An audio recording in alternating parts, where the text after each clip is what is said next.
I found my wife's secret bank account with $450, $0 in her name after her affair with my best friend, and now she's claiming I stole it during our contentious divorce. There's so much I don't understand about the property split.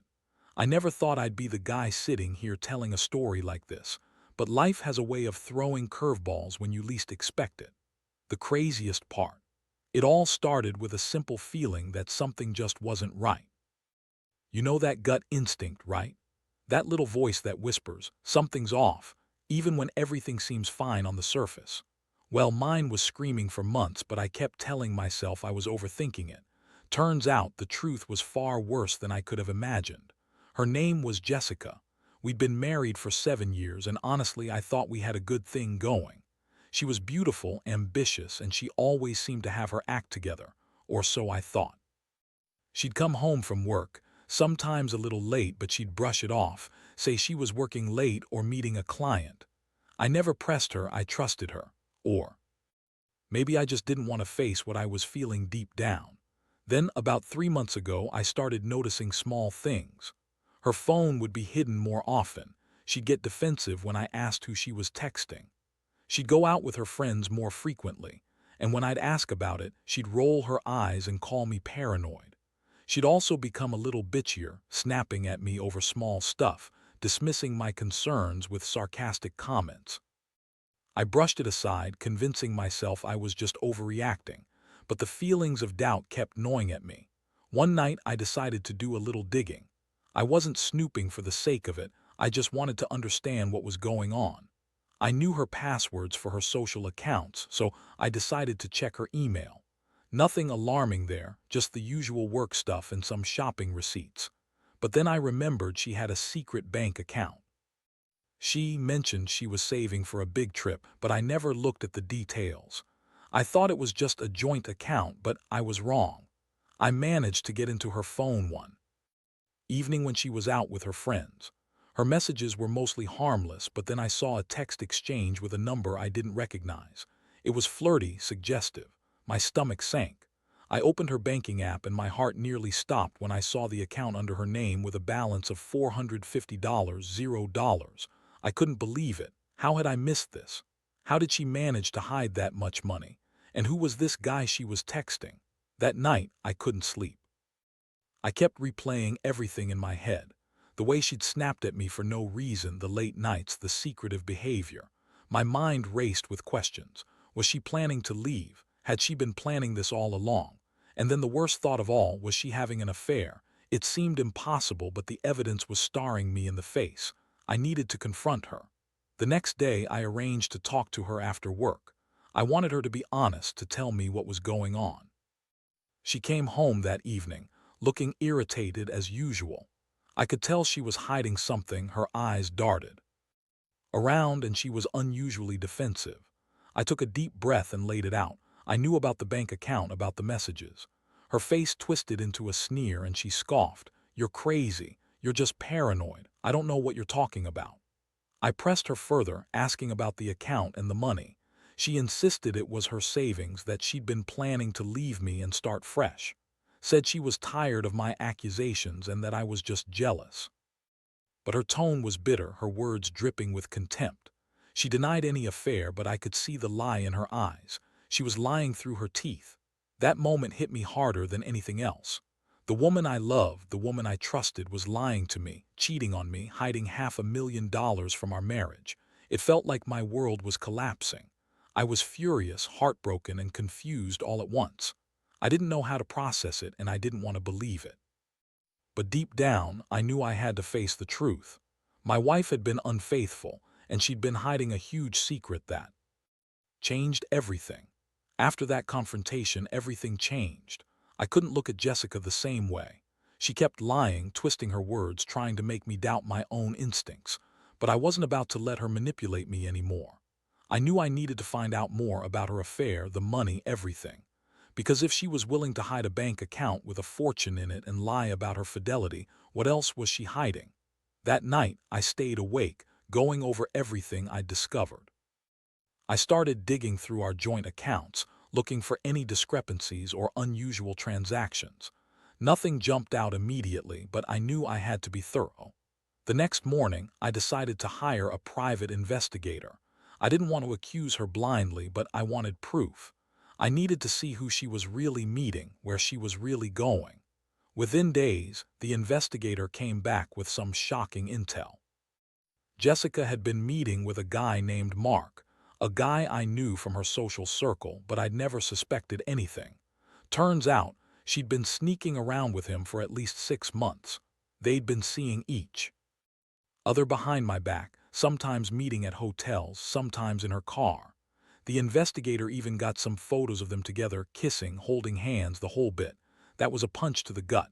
I'd always thought Jessica was just stressed or busy, but it was so much more than that. She was having sex with my best friend, Mark. I couldn't believe it. How could she do this to me, to us? And with someone I'd trusted. I felt betrayed on every level, emotionally, financially, and morally. The next step was confronting her again, but this time I was prepared. I sat her down, showed her the pictures, the bank statements, everything I'd uncovered. Her face went pale, and for a moment she couldn't even speak. Then she started lying, of course. "It's not what it looks like," she said, brushing her hair back nervously. "Mark and I are just friends. It's not serious. The money, it's my savings. I was going to tell you, I swear." I looked her straight in the eyes and told her I didn't buy her bullshit. I knew she was lying, just like I knew she'd been cheating on me with my best friend.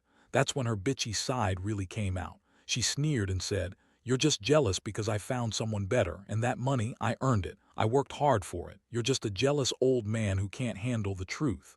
Her words hit like a slap. I felt a mix of anger, sadness, and disgust. How could she be so callous, so selfish? She had taken everything from me: my trust, my best friend, my sense of security. I realized then that this wasn't just about the money or the affair. It was about her complete lack of respect for our marriage and me. I started to see how deep this betrayal went. She had been planning her escape for months, hiding her affair and her money, probably thinking she could just walk away and start fresh. But I wasn't going to let her do that without consequences. I needed a plan. I couldn't let her walk away with $500,000, with my reputation, or with my dignity intact. I was furious, but I knew I had to be smart about this. Over the next few days, I gathered all the evidence I could. I documented her lies, the bank transactions, the secret meetings. I also reached out to a lawyer just to understand my rights. I needed to protect myself financially, especially with that secret account. The more I learned, the more I realized how much she'd betrayed me, and I felt like I was just starting to scratch the surface. I was angry, yes, but I also felt a strange sense of clarity. I knew I wasn't going to let her get away with this. Not without a fight. By this point, I was completely consumed with the need to get justice. Everything was falling apart so fast: her lies, her affair, the hidden money. I couldn't believe I'd been blind for so long, trusting her blindly all these years. Now I was left with a mountain of evidence and a sense that I had to act quickly before she could do anything to cover her tracks further or drain that secret account. I called my lawyer first thing in the morning. I explained everything: the secret bank account with $450, $0, her affair with Mark, the lies, the manipulations. My lawyer was shocked but professional. She told me I needed to get a court order to freeze that account immediately, to prevent her from moving or hiding the money any further.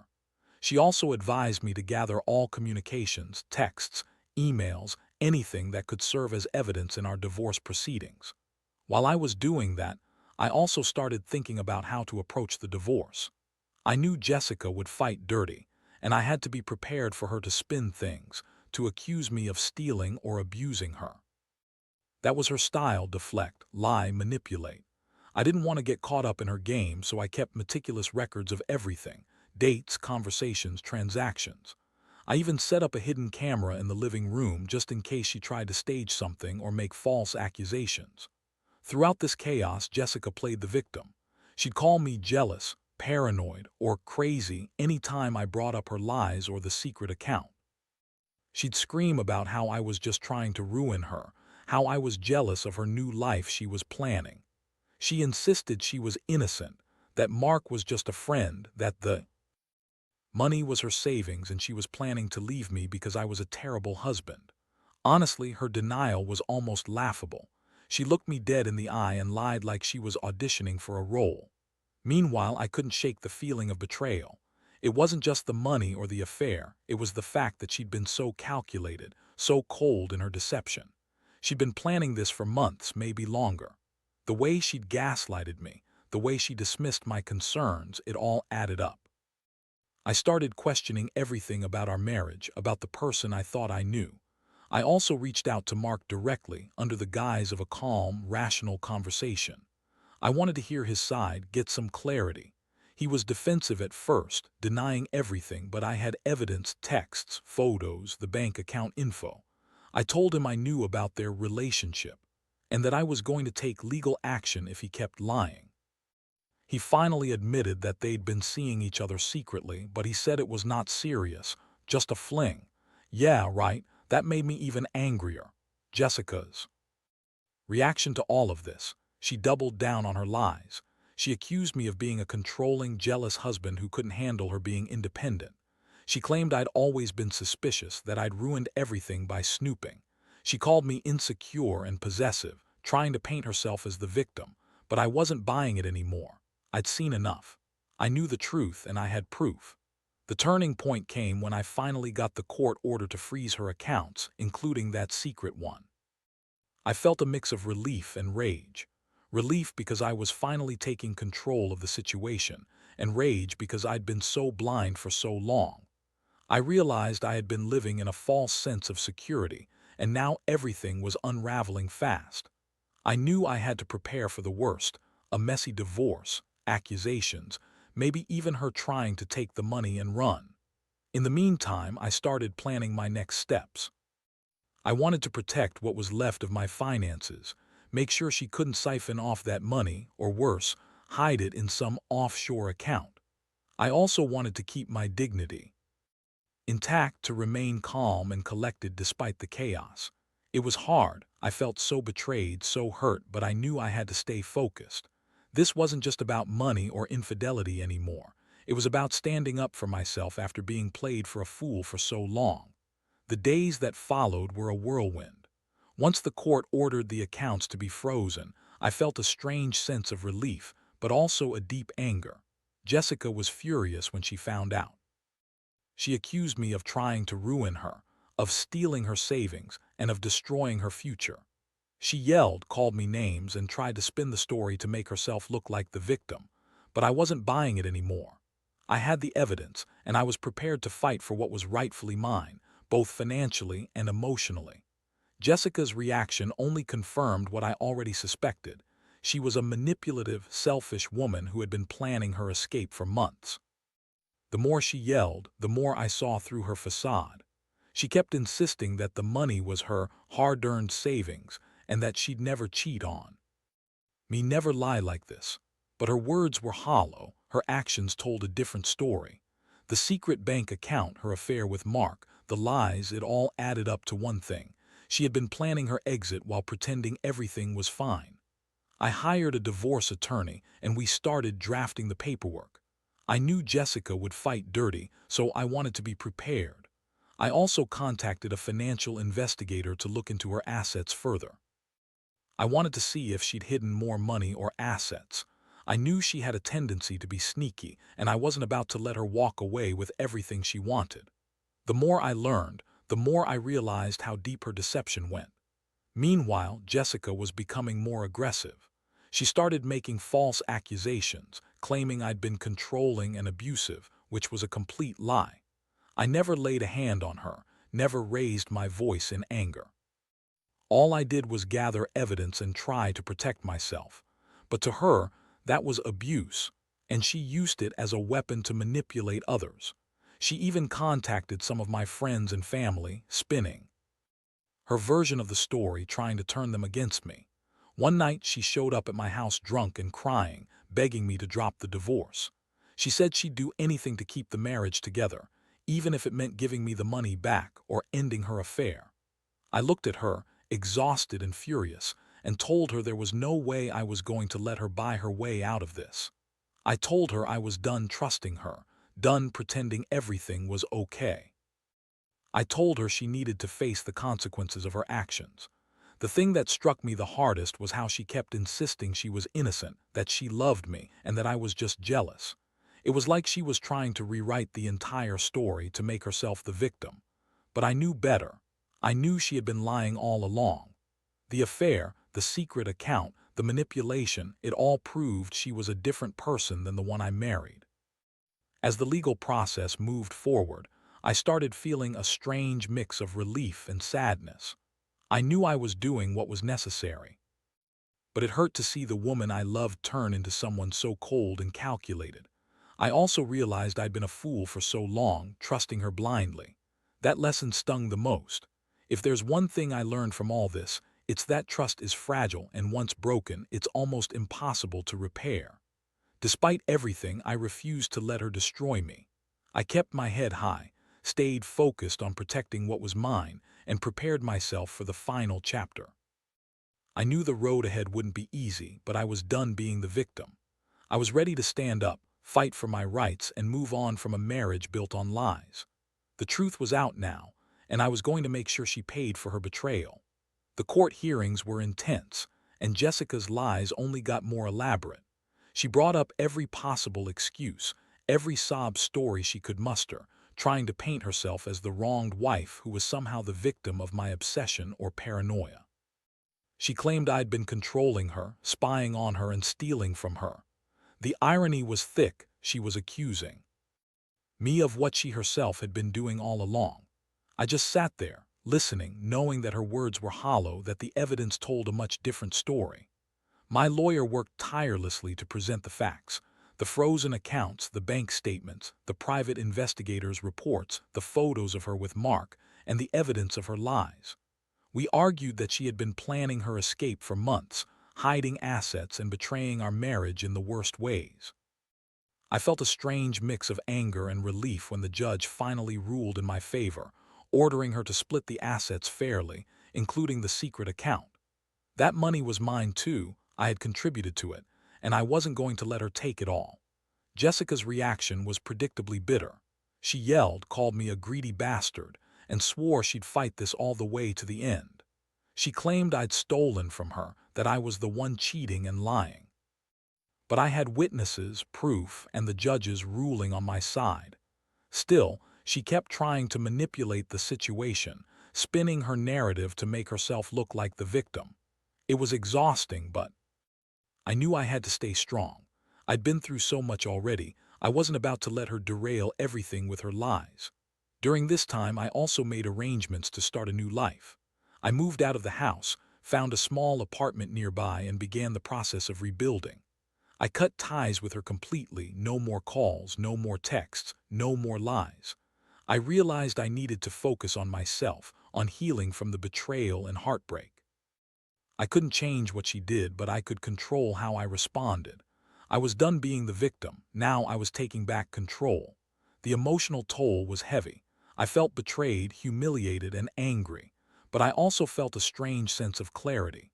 Jessica's true nature had been exposed, and I was finally free from her manipulations.